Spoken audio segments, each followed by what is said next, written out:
UPL हानजानि दिनै media सेल दैदेननायाव बतझर जिल्ला कमिटिनि सिङाव थानाय पेरेन्ट कमिटि गुबुन गुबुन सेल दैदेनगिरिफोरजों जों दिनै मोनसे लोगो हमलाय जों हाबाफारि खुंदों। जों बे हाबाफारियाव जोंनि UPL हानजानि जोंनि थांखि आदर्शनि सायाव जों सावरायदों। जिहेतु दिनैनि समाव 2020 मायथाइनिफ्राय दिनै UPL दैदेननाय BTC सरकारा फ्राय साराय 4 बोसोर बारबाय। बेनि समाव जोंनि UPL हानजा दैदेननाय BTC सरकार आरो आसाम सरकारा जुथायै मा हाबाफारिफोर मावदों जों बेनि सायाव जों दैदेनगिरिफोरजों जोङो मत बिनिमय खालामलायदों। बेयाव बतझर जिल्लानि दैदेनगिरिफ्रा जोंनो मोजां रेसपन्स होदों आरो जों गुवारै सावरायदों। फैगौ समाव जिहेतु जोंना UPL हानजानि दैदेननाय मानगोनां जोंनि UPL हानजानि आफादगिरि आरो BTRनि CM मानगोनां प्रमद बर' बिथाङा आथिखालाव जाखिनि सरकार दैदेननायनि गेजेरजों रायजो राजाफोरनो गोबां जों बिथांखिफोर होदों। बे बिथांखिफोरखौ जोङो फारि फारि जों मावफुंगासिनो दङ। जों दिनैनि समाव बुंगोन 2020 मायथाइनि BTR गोरोबथानि उनावहाय जाखिनि जों दिनै समाव जों रायजो राजाफोरनो मोजां थासारि होदों, मोजां आबहावा होदों, सुबुंफोरनि गेजेराव अनलायनाय फैदों, सुबुंफोरनि गेजेराव गोजोन खौसेथि फैदों। बे नोजोरखौ नायोब्ला जों दिनैनि समाव जों जाफुंसारनाय जों बुंनो हायो। मानोना सिगां समफोराव थांनाय गोलाव 17 बोसोराव BPF दैदेननाय BTC ओनसोलाव गोबां सुबुंफोरनि गेजेराव गोबां बोथोराव गोबां हांगा दांगामा जायोमोन। नाथाय दिनैनि समाव जोंनि UPL दैदेननाय सरकारनि समाव बे ओनसोलाव जेबो रोखोमनि हांगा दांगामा जानायखौ जों नुनो मोनाखै। सुबुंफोरा गोजोन गोसोयै गाव गावनि खामानिफोरखौ मोजाङै मावफुंनायखौ जों नुनो मोनदों। जों बेखौ बुंनो हायो। दिनैनि समाव UPL दैदेननाय BTC सरकार आरो आसाम सरकारा जों जिहेतु जों आसाम सरकारनिबो जों एलायन्स जों सरकारनि जों बाहागोदार, जों दिल्लीयावबो जों बाहागोदार NDA सरकारनि, जों बे हिसाबै जों बुंनो हायो। फैगौ समाव जोंनि UPL हानजाया सुबुंफोरनि अनसायनाय आरो सुबुंफोरनि मोजां खामानि मावनानै जोङो रायजो राजाफोरनि थाखाय जोङो मोजां थासारि जों लाबोनो जों नाजादों। आरो दिनैनि समाव जों जाखिनि हाबाफारि जों मावफुंदों बेफोर गासै थासारिफोरा जोंनि रायजो राजाफोरनि मदद, रायजो राजाफोर अननायनि थाखाय जों जाफुंसारदों होननानै जोङो फोथायो। बेनि थाखायनो आं गिबियावनो गासै रायजो राजाफोरनिसिम UPL हानजानि जानानै BTR सरकारखौ मदद होनायनि थाखाय जों धन्यबाद होयो, साबायखर बावो। जोंहा मिजिं दङ फैगौ समाव बतझर ओनसोलखौ जों जुदि जौगानांगौ खालामनांगौब्ला जोंनि रायजो राजाफ्रा जोंनि फारसे जोंखौ मदद होनांगोन आरो जों रायजो राजाफोरनि थाखाय जों मोजां खामानि मावनो थाखाय जों जेब्लाबो साखाफारा जाना दङ।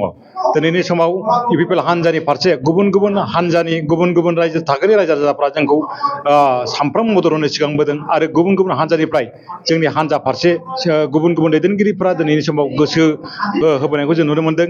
बे बेलायै फैगौ समाव UPL हानजा दैदेननाया BTC सरकारा फिन खेबसेबाव बे बोसोरनि सेप्तेम्बर अक्ट'बर जानो गोनां बिसायख'थियाव UPL हानजाया गावनो हारसिङैनो बा लोगोआरि हानजाफोरनि मददजों मेजरिटि भट मोननानै जों जे सरकार दाबावगोन बे दिनैनि समाव रोखा जाबाय।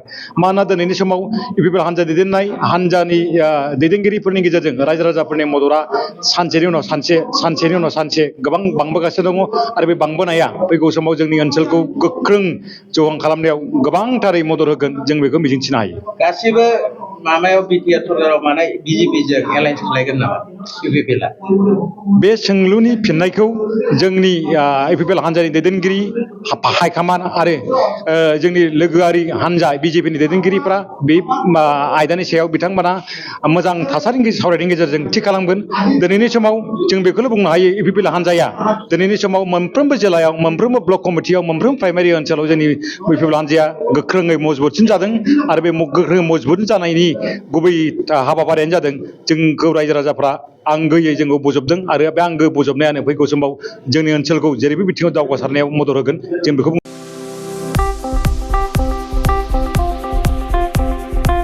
गोजोनथाव खौरां। क'क्राझार सहरनि खोदोमथलायाव थानाय physiotherapy clinic and rehabilitation सेन्टारा struck बेरामजों भुगिनांनाय सुबुंफोरनि थाखाय मोनसे गोजोनथाव खौरां लाना फैदों। स्ट्रक बेराम जानाय सुबुंफोरखौ मोजां फाहामथाय होनो हानायनि सुबिदा होगासिनो दं क'क्राझार सहरनि खोदोमथलायाव थानाय फिजिअथेरापि क्लिनिक एन्ड रिहाबिलिटेसन सेन्टारा। क'क्राझार सहरनि साखाथिनि कोदोमथलायाव थानाय जाबा श'रुमजों नांजाबनाय फिजियोथेरापि क्लिनिक एन्ड रिहाबिलिटेसन सेन्टारा रोंगौथि गोनां कनसालटेन्ट फिजियोथेरापि डक्टर शीला बसुमतारीनि सार्भिस होनायाव stroke, sports injury, spondylitis, sciatic pain, joint pain, strain and sprain, frozen shoulder, postural correction, paediatric PT, after surgery, multiple sclerosis, post lung infection, Parkinson's disease, post fractures आरो disc प्रलेप्स आरो slip डिस्कनि बेराम जानायफोरखौ सोखानो हायो। आरो बे फिजियोथेरापि clinic and rehabilitation सेन्टारा क'क्राझार सहरनि गेजेरावनो बेरामिनि न'आव थांनानैबो सार्भिस होनो हानायनि सुबिदाखौबो होगासिनो दं। जुदि नोंथाङाबो स्ट्रक बेरामजों भुगिनांना दंब्ला थाबैनो क'क्राझार सहरनि कोदोमथलायाव थानाय फिजियोथेरापि क्लिनिक एन्ड रिहाबिलिटेसन सेन्टाराव थांनानै फाहामथायखौ लानो हागोन।